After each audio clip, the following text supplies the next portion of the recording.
Ladies and gentlemen, Mythbusters of all kinds, welcome to another replay. This time we're looking at, we're looking up on the ladder. We're looking upwards. And we want to be following our good friend... Oh, don't tell me this is reset. Ladies and gentlemen, you see, this bug is really annoying me. I have set and reset this so many times, but whenever I click this restart button to do another take, I have to reset it. And you know what? We're going to go ahead and turn the sound effects down a touch as well. Whew, okay. Sorry about that. I genuinely try to set up as much as I can before I hit record, but to no avail. Anyway, so recently I collaborated with Clan Dodd, or Deities of Death, on their YouTube channel to put a set build together, and I wanted to watch a high-level set build that seemed similar in some notions, but already I'm seeing a difference. There's no villages on wood here. We've gone straight onto gold and food, which means that we're not really planning on building slingers. That's what that tells me. But I do want to just have a look at some of the things that they get up to. We can see the baboon scouting. We can see the priest scouting across the map. We got a relic here. Tearfang. Fing. Anyway, hero lifesteal, pretty good. Better for our opponent, who is going to be Husksup, and he's going to be playing Odin. Now, interestingly, Husk, he put a video out talking about the state, like a tier list essentially, talking about the state of Norse generally, and lamenting that with all the nerfs that Norse players have suffered, and indeed some of the buffs to other factions, China and Egypt specifically, it puts Norse in a very difficult position. But having given that the man has said that, he's winning an awful lot with Odin lately. Now, I think a part of that is due to him just being a very experienced player. Okay, good to know that we're converting animals here in the center. Now, interesting that we've sort of moved forwards enough, because you've got to remember that the shape of this map, if I can pause real quick, will it show me? No, there's still a few bugs in this build, but we can kind of see if I go to revealed, oh yeah, I've got to unpause for that, that the nature of this map is there's always going to be a town center either side of the center. You know, that's just the way the map generation goes, and your opponent is always going to be opposite you. So given that, it would seem that Matrius's plan is to scout the edges a wee bit, get whatever goats you can, see the town center, and then start converting animals in the center. Now, what I'm curious about, if we could look at this map, there's some boar that would be more valuable, but they're easier to get. No boar in the center. And, you know, the logic being that if you can convert any animal, it's going to be safest to do it early in the game, before your opponent has an army that roams about. And if you're going to be able to, then perhaps you should get a more valuable animal. So this animal here, set of crane, ends up with 75 food. Of course, they've got 125 beforehand. And the boar, and it's worth noting that these bears have 200 food themselves. The boars have 300. Now, of course, it's random spawns. You're not sure where things are going to be. But just looking at the map layout, we know that the opponent is going to have a town center of their own, a natural expansion, so to speak. And that natural expansion seems to, if we look at just this example here, have a natural food and gold. And that food on both sides of the map is symmetrical in this case, but, you know, what if you could steal food from this corner, is what I'm trying to say. And then once you're done with that, you can set up a vision tower, an obelisk, to cover this gold, to cover this town center. Perhaps that's a better scouting plan on this map. But again, this is kind of speculation. The fact that we're converting animals at all is good, and certainly taking it from close to the opponent's front is also good. Our little baboon, on the other hand, is just going to be checking corners, getting what goats he can. If Matrix is paying attention. He might have grabbed a few more goats. He is. What a legendary player. When I'm a little biased because when I was practicing the build order for the video myself, you know, I was making tons of mistakes. So, and I didn't do some of these things that he's doing in terms of micro. So, we do appreciate good players. Now, if we just look at the stats, we see 8 on food, 4 on... Yes, we see 4 on gold, and it's going to be 4 villages to build a temple at around 3 minutes. And the Pharaoh is just happily powering away on the food. He's not moving. I do think that there's a logic to transitioning the Pharaoh over to gold. Around about the time you age up. So this build, you know, just to lay it out very quickly from the set player Matrius, is very different to the build that I personally was putting together. The reason why I wanted it to be different... Well, interesting that he doesn't have 100 wood. Where did that wood go? Did he get... Yeah, so he got pickaxe at some point. He chopped this wood and got 20 wood at some point. I missed that. So he did get pickaxe early. He's got the 2 monuments before he's even clicked the age up button. So this is an interesting build. I feel like this could even be quite fast. And now he's transitioning some villages onto wood here. He's only got 2, so it's 7 and 7 and 2 with 2 monuments. That's not bad. Now, the only difference is the build I went has you age up probably a little bit sooner. You end up with 1 less monument, but you do get husbandry. And the reason I like to get husbandry is on goat heavy maps, but also so that you can get more value out of your starting chickens. But the value that brings may not be worthwhile. I don't believe husbandry gives you any... It gives your villagers more food carry capacity, I suppose, outside of the other bonuses.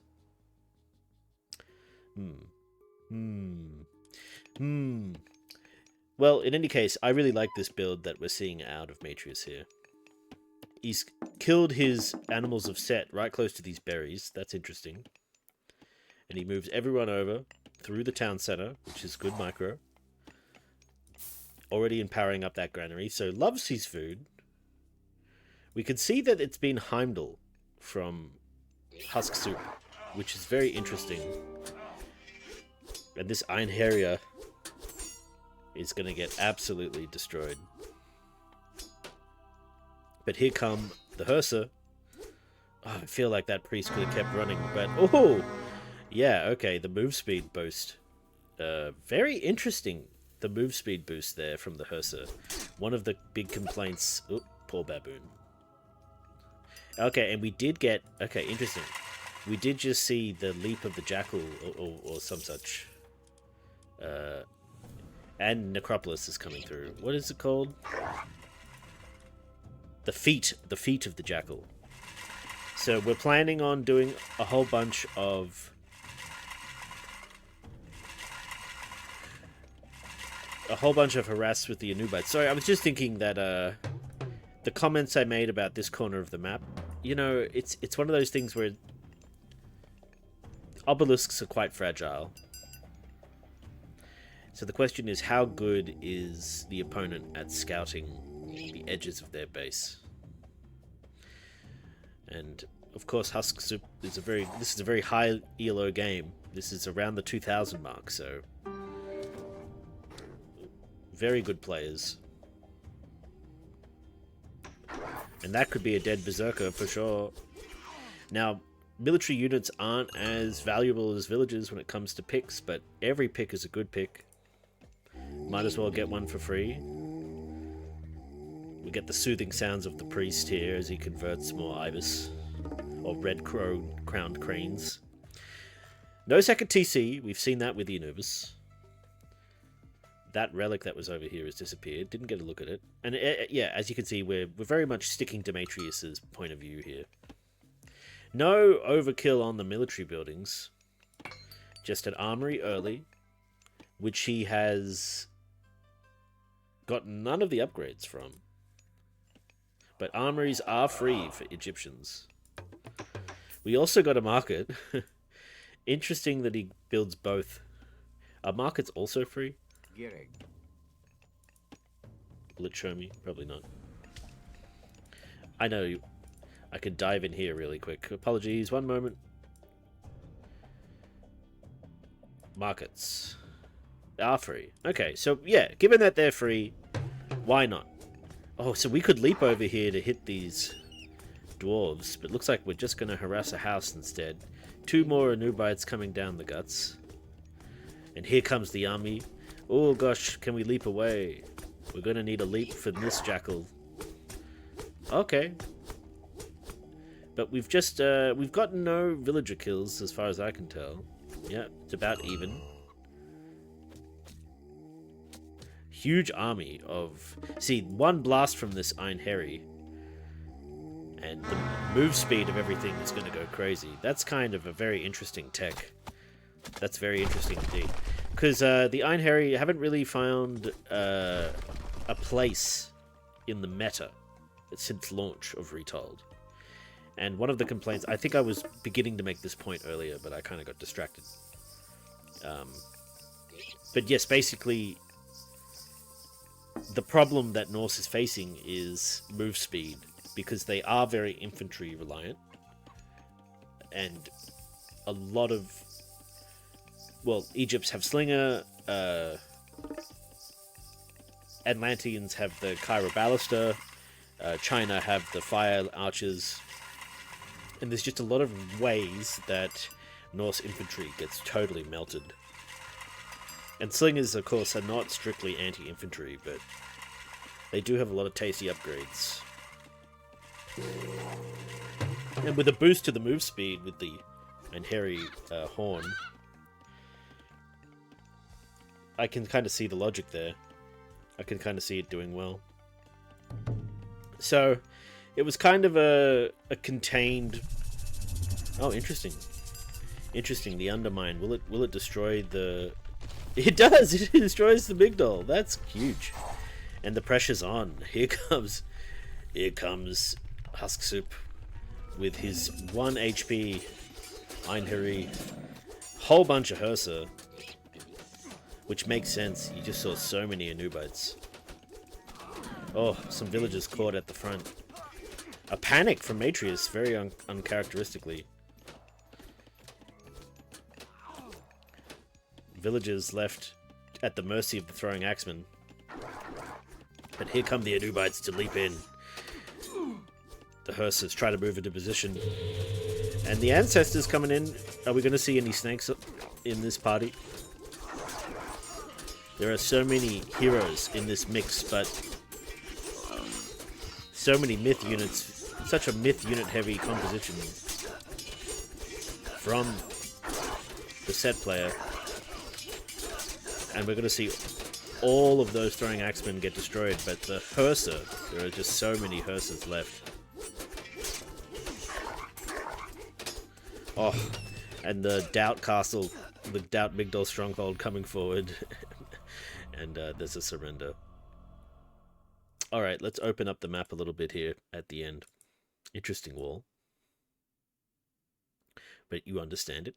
2 gold mines in this corner. Very valuable corner indeed. So what went wrong? Well, we could have a look at the endgame stats in a second.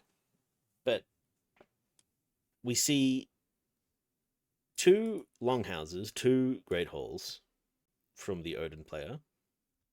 He sat very comfortably in Age 2, and despite the Age 3 timing and the Ancestors, we didn't see any Plague of Serpents cast. And we saw so many myth units, right? I don't think we see a single barracks, right? All of that was myth stuff. And admittedly, you did have 3 monuments with Necropolis, so you're generating so much favor as the Egyptian player. But myth units alone ain't it. There was a, I mean, he does have a single barracks. I was going to say he has to have at least one because we saw Axeman. But yeah, given how, I mean, it's interesting because maybe the logic is that there's been so many throwing Axeman comps, and so you go heavy myth to sort of anticipate heavy throwing Axeman. But you've seen how many Hersa have been built, so surely you've got to anticipate that you need to deal with that somehow. And it's a testament to the clear strength of these Hersa. They really did the job. They killed everything that was thrown at them, and there was a lot thrown at them. Interesting to see the villagers forward as well to take advantage of some of this hunt right up close to the enemy base. I wonder why here, as opposed to over here or even over here. I guess this one makes a bit more sense because when you're on the far flank, it's very difficult to cover this. Like, sure, you could build a wall, but then you've got this walled section here where you've got villagers you're protecting. I don't know why here. I just wonder. You know, Still, what a great timing to have his the awareness of like, okay, well, there's the Migdol. It's right up the front. And I guess the clue is the gold mine, right? We suspect that Egypt is going to build a Migdol close to this gold mine, which is their natural gold expansion. Here's the Norse one, for example.